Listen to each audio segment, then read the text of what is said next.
توی این ویدیو همراه ما باشید. حقایقی جالب و باور نکردنی رو از زندگی شخصی علیرضا افتخاری بهتون میگم.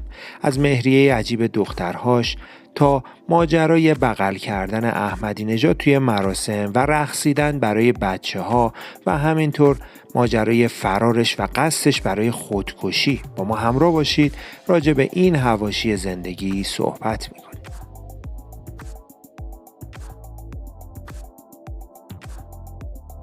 سلام دوستان، به کانال حاشیه تیوی خیلی خوش اومدید. امیدوارم حال احوالتون خیلی خوب باشه. خب علیرضا افتخاری متولد 10 فروردین ماه سال 1337 در شهر اصفهان هست. خواننده و آهنگساز قدیمی سبک کلاسیک ایران. ایشون فارغ التحصیل رشته مهندسی راه و ساختمون هستند و در آواز سنتی ایران سالهاست به عنوان یکی از خوانندگان مطرح درخشیده. البته بعد از واقعه‌ای که زندگی اون رو نابود کرد، علیرضا افتخاری روند نزولی رو در پیش گرفت و عملا میتونیم بگیم سقوط آزاد داشتش توی محبوبیتش بین مردم و اون واقعا هم چیزی نبود جز روبوسی و بغل کردن احمدی نژاد، رئیس جمهور وقت ایران در سال 89 که در ادامه داستانش رو به صورت کامل با حواشیش بهتون میگم. علیرضا افتخاری با انتشار 84 آلبوم رکورددار پرفروشترین و پرمخاطبترین خواننده ایران هستش که این 84 آلبوم در کمتر از 40 سال منتشر شده. علیرضا افتخاری کار خوانندگی و موسیقی رو از سنین خیلی کم، یعنی 12 سالگی شروع کرد. اون در سال 1349 وقتی که 12 ساله بود به کلاس‌های ویولون استاد طباطبایی که یه هنرمند روشندل بود میرفت. بعد از اون از 14 سالگی نزد استاد تاج اصفهانی، یکی از مطرح‌ترین هنرمندان موسیقی ایران، ردیف‌های آوازی رو آموخت. اون در همون سالها چند سالی رو نزد اساتیدی چون جلیل شهناز و حسن کسایی اصول و دوره‌های مختلف موسیقی رو گذرون.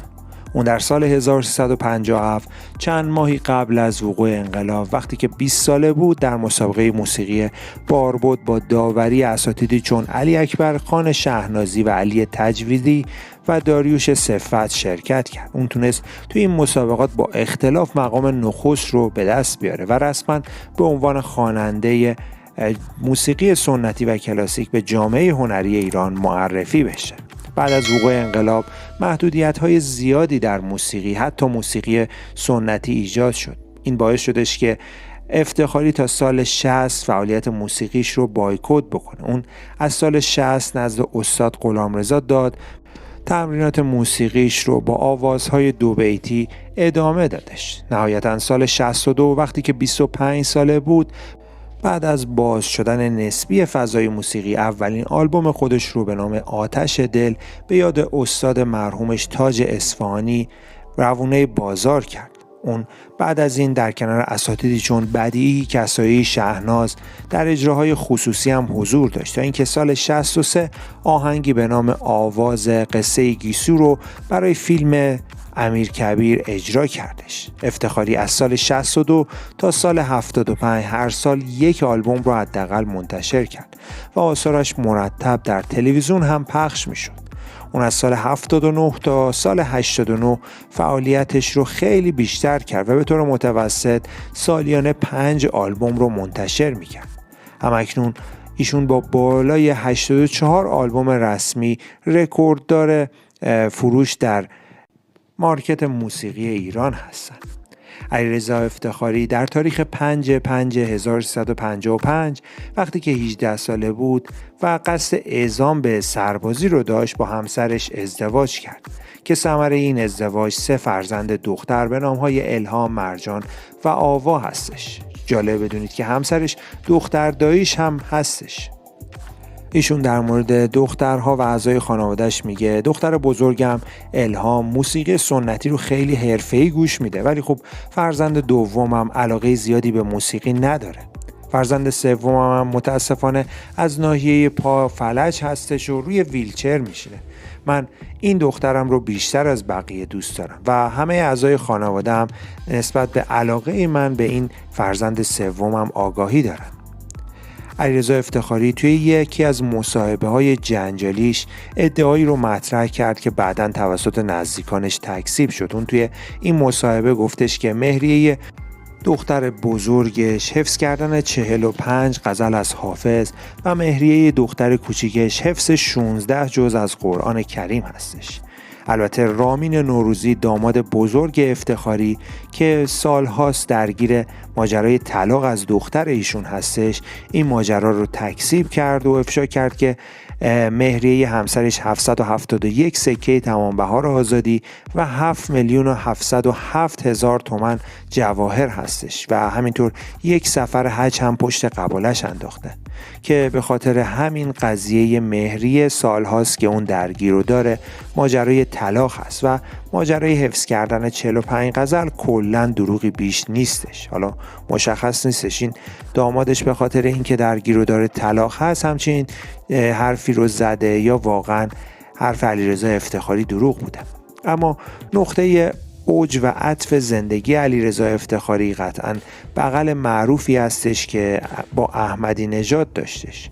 اون 17 مرداد 1389 اندکی بعد از فروکش شدن ماجرای شلوغی‌های سال 88 و انتخابات سال 88 افتخاری به مناسبت روز خبرنگار در مرکز همایش‌های صدا سیما حضور پیدا کرد که توی این مراسم احمدی نژاد هم حضور داشت و وقتی که احمدی نژاد وارد سالن شد علیرضا افتخاری به گرمی هرچه تمام از احمدی نژاد استقبال کرد و اون رو به آغوش کشید و بهش گفت آقای رئیس جمهور خیلی دوستت دارم.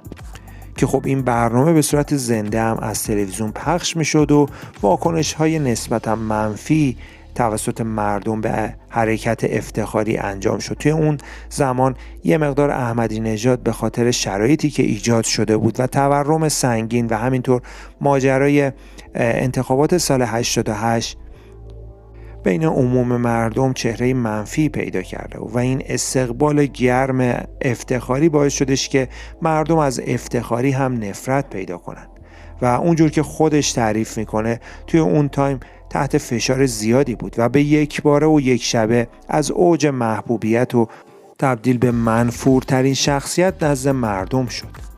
بعد از همین بغل معروف بود که افتخاری با انتقادات گسترده اصحاب رسانه و مردم مواجه شد تا جایی که حتی به دخترش در دانشگاه تهران حمله کردن و موهاش رو کشیدن و از جا کندن. بایکوت شدید خبری از سمت هنرمندان و رسانه ها باعث شد که طبق اون چیزی که خودش میگه تصمیم به مهاجرت و حتی خودکشی هم بگیره. اون توی یکی از مصاحبه‌هاش گفته بودش که مدت هاست طنابی خریدم و قصد دارم به خاطر اتفاقات و حواشی احمدی نژاد خودم رو بکشم. افتخاری توی این مصاحبه گفتش که اگه تاریخ به عقب برگردد هرگز اون کار رو تکرار نمی کنم. اصلا اشتباه می کنم که بخوام ایشون رو در آغوش بگیرم. احمدی نژاد به زندگی من آتش انداخت.